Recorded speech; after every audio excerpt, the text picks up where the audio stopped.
Beradallan led the way as she, River, and Fia trekked down the winding tunnel. As they travelled further, the terrain roughened and slowed their pace. The darkness threatened to swallow them, and only the single torch Fia carried held it at bay. Bera was relieved that they had rescued her people from the mycelia, but they still needed answers. What was happening in Praetoria? Who were these invaders? The mycelia seemed dim-witted, but their cavern held iron-forged prison cells, crates of supplies, and oil lanterns to see in the darkness. Something larger was at play here. Seeking answers, the three followed the path the mycelia had taken, descending deeper into the tunnel's depths. "There is a place spoken of only in rumors," River said, his green elven eyes shining in the darkness. "The realm of silence. Caverns and tunnels far beneath the surface of Praetoria.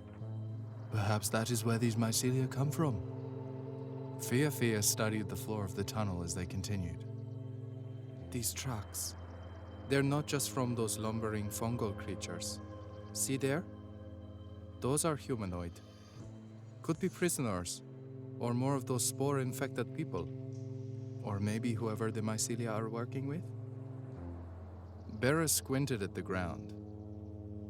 The disturbance was nearly imperceptible to her. She had been raised in cities, and settling in Praetoria had a sharp learning curve. She still had much to learn about surviving in the wilds and reading the land. "That's a good eye you've got, Fia," Bera said. "Where are you from that you learned such tracking skills?" A crooked smile pulled at the young woman's full lips. "Thank you. My childhood was nomadic. My father and I traveled to many different islands. I've never seen a big city before." She paused, then asked, "Where are you two from?" "We're both from Ananon-on-Asmare," Bera answered. "It's a very large city, an awe-inspiring sight for anyone. It was an honor for both of us to be asked to establish New Everett and lead the people there." Fia's eyes widened. "You both are city leaders?" "Well, Bera is the leader," River corrected with a soft smile. "I'm on the advisory council." The dwarven woman clapped him on the shoulder. "You are indispensable." They traveled onward. The hours passed and their path grew steeper and steeper until they had to cling to stalagmites to keep their balance. Finally, the tunnel leveled out, and ahead of them, it opened on a large cavern. Fia extinguished her torch, and the trio crept forward and crouched behind a mound of flowstone at the end of the cavern, eyes wide as they took it in. It was enormous. The ceiling vanished into darkness, where long stalactites descended out of the black, while stalagmites as tall as towers spiraled up beyond the limits of their vision. The ground was uneven, broken by crags, outcroppings, and fallen rock. Luminescent moss and other fungal life grew in patches on the dripstone and surrounding terrain, casting everything in an eerie green glow and making the scene quite pretty, in a decomposing and earthy sort of way. Even still, the cavern was so wide Fia could not see the wall opposite them, and somewhere in the darkness beyond, the roar of a waterfall echoed. Along the wall to their left stood a series of empty prison cells. The cavern bustled with activity. Countless mycelia lumbered about, while horrific-looking people staggered around. Once prisoners, perhaps. But now, infected with spores and twisted into monsters out of a nightmare. A chattering echoed from the darkness above, where imps flitted around the dripstone. A fire elemental stomped past not far from where Bera and her companions hid. There were humans, elves, dwarves, orcs and more, all dressed in dark armor. At the center of it all, a woman sat atop a dais of fungal life on a pale throne. At least, she appeared to be a woman. A rubbery substance of bone white and swamp green hung like a gown from her narrow frame. Her long, slender fingers were blood red, and her face was white and spongy and framed by a frill of black. 2 red slits served as eyes, and from her mouth protruded red, tentacle-like appendages. They twitched and writhed as she spoke. You do not command my forces, Obsidian. The fungal woman spoke in a dry, hollow voice. I will do with my prisoners as I please.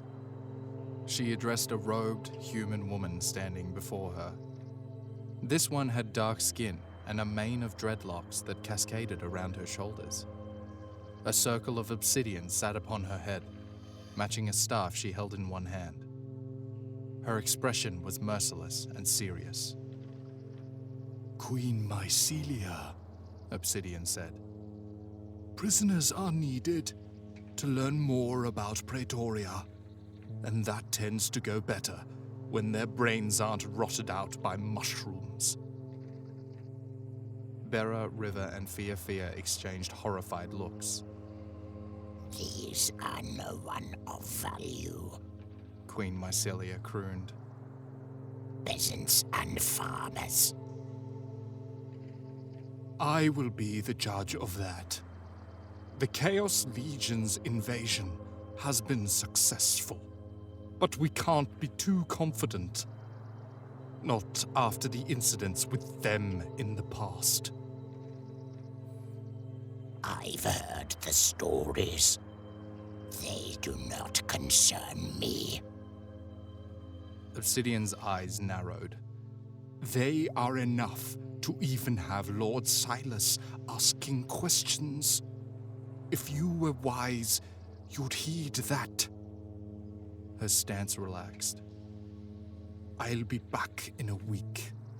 Have prisoners for me to question by then. Without waiting for response, she turned and strode away, vanishing into the shadows of the cavern. The click of her staff upon stone echoed out of the darkness. Then that, too, faded and was gone. Bera, River, and Fia ducked behind the flowstone, Bera's heart pounding in her chest, and sweat plastered strands of her ashy blonde hair to her brow. We should leave, River whispered. This place, it's very dangerous. Bera nodded. We must tell the others what we've heard.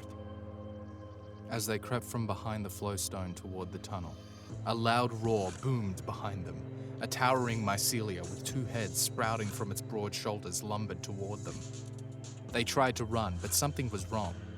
A strong force pulled at them, slowing their strides, making each step laborious. With a grunt, Bera spun and swung her sword. Its blade cleaved through the strange two-headed creature, and the beast toppled and fell, dead. But the slow effect did not stop. Well, what have we here? Queen Mycelia rose from her throne and glided toward them, the tentacles writhing from her mouth twisted into a grotesque semblance of a smile. Beside her, a white mycelia with ruby-red eyes and a head capped by red and yellow skimmed across the cavern floor, trailing a web-like fungal netting that sprouted where legs should have been. The creature extended a hand, and the heaviness upon Bera grew stronger. She and her companions staggered to their knees, crying out. River sent a blast of blue magic that struck Queen Mycelia in the chest. She reeled but remained upright. They'd almost made it to the mouth of the tunnel when a rush of enemies spilled out of it. More mycelia and spore-filled infected humanoids and all manner of monstrosities. They shambled forward as Queen Mycelia and the creatures in the cavern closed in around Bera, River, and Fia. They were surrounded. Damn you! Fia cursed, swinging her sword wildly, but it was no use. The mycelia swarmed over her and wrestled her to the ground. River blasted at the fungal creatures with his magic until one slipped past his defenses, clubbing him in the back with a massive fist. He fell, striking his head hard. A thin, red line of blood streaked the tan skin of his brow and pooled on the rock. Her companions had fallen. Bera stood alone. She raised her shield and through sheer force of will, fought against the slow effect.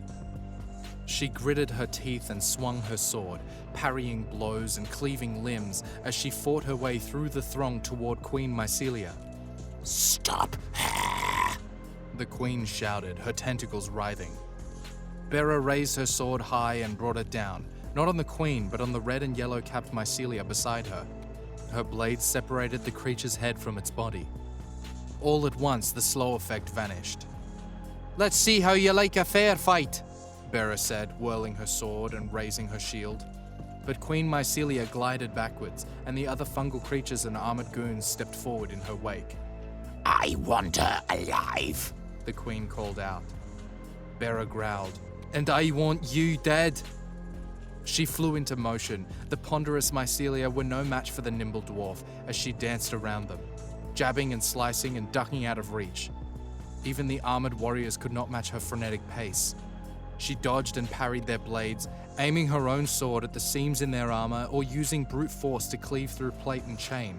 However, for every foe that fell, 3 more stepped forward to take their place.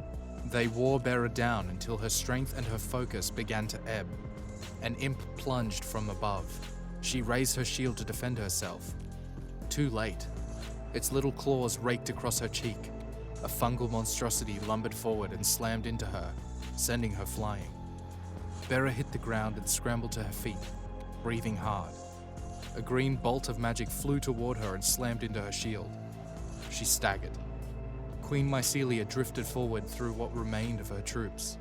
She raised her hands and waggled her blood-red fingers. Night, night, little dwarf. A bright green light exploded in Bera's vision. Then her world went black. Far beneath the surface and with no rising or setting sun, the days that followed were interminable. Only the imps made it possible to track the passage of time. Each night they roused from the hanging stalactites, swirling about and cackling and making a tremendous noise before exiting in a cloud of tiny wings and claws. Hours later they returned. Bera, River, and Fia Fia spent 3 days in one of the prison cells they had seen when they first entered the cavern. They were trapped together, sharing the cramped space. Rust corroded the bars, but several covert attempts at breaking them proved futile. The bars held strong. It was possible River's magic might break the door, but that would draw the attention of the entire cavern. For meals, the mycelia brought them stone bowls filled with a strange, mushy glop and dirty water. It was clear the intent was to keep them alive only long enough for Obsidian to return. Queen Mycelia ignored them. Patrols of the cells happened regularly, though they were the only prisoners. 2 others had been brought in only to be taken away again. They realized a day later, infected. More fungal zombies for Queen Mycelia's collection. Their belongings had been taken and stored in a crate. Bera mourned the loss of her sword and shield, both of which had been at her side for many years. She feared what would happen when Obsidian returned. The dark-skinned woman wanted prisoners to interrogate, and Bera knew that meant torture. Once she had what she wanted, Obsidian would likely let Queen Mycelia turn them into fungal zombies. Anxiety pervaded the atmosphere of their cell. It twisted their guts and made sleep difficult, but they would not give up. Days of keen observation and silent strategizing proved fruitful. They would have only one brief window of opportunity, and Bera came up with a plan and went over the details with River and Fia Fia several times. They would make their escape that night, when the imps took flight. If it did not go well, she knew they would all die. As night drew near, they did not sleep, but pretended to. Curled up on the cold, hard ground of their prison cell, they closed their eyes, waited, and listened. Bera heard the change of patrols and other routine activities. She cracked an eye open. Queen Mycelia glided eerily across the cavern and into a side passage. Hours passed, yet the 3 did not stir, not until the imps took flight. As the shrieking began and the little winged bodies filled the air, the mycelia and their allies turned their gazes upward to watch them, just as they had every night. And just like every night, one of the patrolling spore-infected zombies staggered alongside the prison cell. It too stared at the imps. Bera and River surged forward and reached through the bars, grabbing the zombie and jerking it towards them. Bera wrapped her arm around its throat in a rear chokehold, It tried to cry out, but between the chittering imps and the pressure on its throat, the sound was inaudible. Bera squeezed harder and harder until the creature's rotted neck gave and its head separated from its shoulders and fell to the ground. A collection of colourful mushrooms blossomed from the hole in its neck. Fia was next. Bera and River dropped back as she crawled to the body, snapped off her finger, and slid the bone from its sheath of rotting skin. She glanced at Bera. "You've got this." Bera mouthed the words. Fia nodded. She broke the bone in half and scraped the ends on the ground, quickly filing them against the rock. She tried fitting them into the keyhole. They were still too big. She frowned, filed some more, and tried again.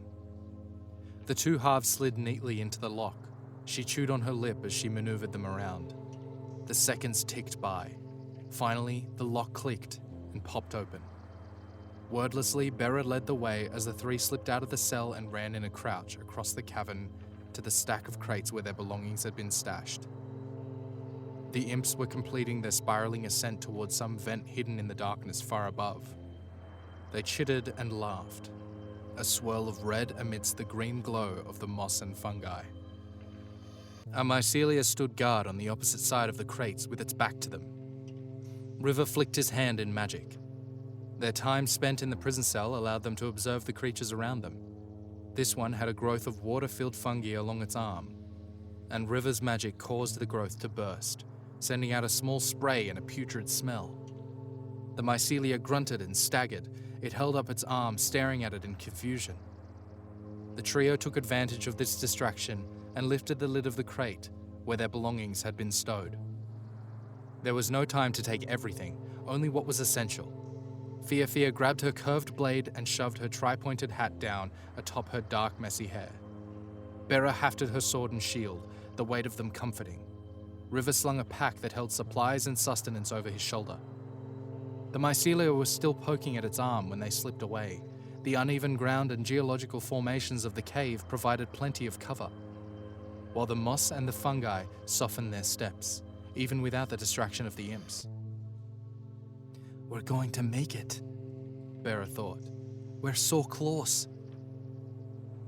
They followed the sound of rushing water to the far side of the cavern and came to a large waterfall that cascaded from the shadows above into a splash pool. A river snaked from the pool and vanished into a tunnel set into the cavern's wall. Cold droplets splashed across their skin. At the mouth of the tunnel, 3 wooden boats were tied to a small dock, where a humanoid figure dressed in dark armor stood guard. Bera led the way as they circled around behind the guard, padding quickly across the moss. At the last second, the guard started to turn. Bera leapt forward and swung her shield and slammed it into the side of the guard's head. The figure crumpled to the ground with a thump. River and Fia had already untied one of the boats and clambered into it. Bera hopped in after them, and the little craft rocked from side to side. She grabbed the rough wood of an oar and set them off down the river without looking back. Her heart hammered in her ears, but no cries of alarm went up from behind them, and they disappeared into the rocky tunnel, their boat bobbing along with the river's gentle current. Fia exhaled. "We did it," she said, her eyes wide as she stared back into the mouth of the tunnel and the cavern beyond as it receded into the distance. "Let us pray so," River said, "but we're not out of this yet." "You did wonderfully." Bera turned to the 16-year-old. "I don't know if I could be so calm at your age." Fia chuckled, pressing her hand to her heart. "I certainly don't feel calm, but thank you." She reached for the oar. "I can take that. I've spent most of my life on some kind of boat." Bera gave it to her and kept one hand on her sheathed sword. She did not feel safe yet. As they floated along the underground river, a few patches of bioluminescent plants lit the tunnel around them, but at times it was black as pitch. Bera cocked her head, listening to the lapping of the water and soft splash of Fia's oar as she expertly guided them through the darkness. Finally, after about an hour, daylight blossomed ahead, an end to the tunnel. As they drew closer, Bera squinted against the harsh light. She could make out a lake and the outline of mountains beyond. "We did it!" Fia cheered, pumping her fist. Suddenly, a shadow eclipsed the light at the end of the tunnel. The towering form of an earth elemental stepped into view, a guard posted at the exit. "Hold on," River said, his hands outstretched. The water under them quickened its pace. "I'll try to speed past this creature." The earth elemental slammed a massive fist into the side of the tunnel with a tremendous crash.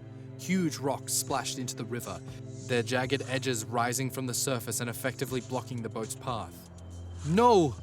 Bera stood and yanked her sword from its scabbard. "I've got this!" River raised his hands, his face twisted in concentration. The water level rose as well, creating a swell beneath them that would take them over the blockade. The boat accelerated even faster. Fia worked hard at the oar, moving it quickly on either side of the boat, keeping them centered and away from the tunnel's walls. "I can't hold it much longer," River said through gritted teeth, his hands shaking. They raced towards the earth elemental. It raised its fist, preparing to bring it crashing down on the little boat. Bera vaulted to the front of the vessel with a battle cry. She slung her shield through the air like a discus. It sliced through the elemental's wrist, severing its clenched fist, which splashed into the river. The creature stared at the stump in confusion. As the little boat surged through the mouth of the tunnel, Bera swung her sword in a wide arc. The creature's head splashed into the water as well, and its body followed. They were free. River collapsed into his seat, panting with exertion. They glided into a wide lake bordered by mountains, leaving the tunnel and the terrible realm of silence behind them. At last, Fia stopped rowing, and they slowed to a stop. They looked at each other and began to laugh. They were breathless, hurt, and exhausted, but they were alive. Fia shook her head and wiped her eyes. "I can't believe we made it," she said. "I'm sorry about your shield, Bera." The dwarf waved a dismissive hand. "It protected us. That's all that matters." River swiped his wet hair out of his face. "Well, that was horrible, but at least we have information." Bera nodded. "Indeed. What has invaded this land is called the Chaos Legion. We also know who some of their leaders are." "They also seem concerned about someone," River pointed out. "Someone they thought was coming." The three considered for a moment. Their boat bobbed gently on the glassy surface of the lake. "We need to find allies," Bera said firmly. "We must fight back. Hope is not lost. I'm certain we can save Praetoria." A broad smile crossed River's angular face. "As am I." Fia tipped the point of her hat. "Count me in." The pirate's daughter took up the oar and paddled towards a break in the mountains. They did not know what lay ahead, or even where they were. But they had a mission, and they would fight the Chaos Legion together.